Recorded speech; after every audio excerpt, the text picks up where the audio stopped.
રાજ્યના પંચાયતી રાજમાં મોટા ફેરફાર કરતો પરિપત્ર જાહેર થતાં જ હવે હડકંપ મચી ગયો।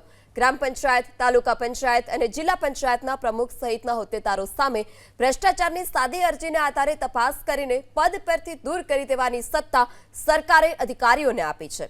ગ્રામ પંચાયતના હોદ્દેદારો વિરુદ્ધ ભ્રષ્ટાચારની ફરિયાદ હોય તો સરપંચ સામે તપાસ કરીને તેને પદ પરથી દૂર કરી શકાય છે। જો કે તાલુકા અને જિલ્લા પંચાયતના હોદ્દેદારો વિરુદ્ધ આવી કાર્યવાહી કરવા માટે કોઈ પદ્ધતિ જ પહેલા ન હતી। આવા હોદ્દેદારો સામે કડક કાર્યવાહી કરવાના ભાગરૂપે સરકારે Gujarat panchayat office Piers rules 2025ની રચના કરી।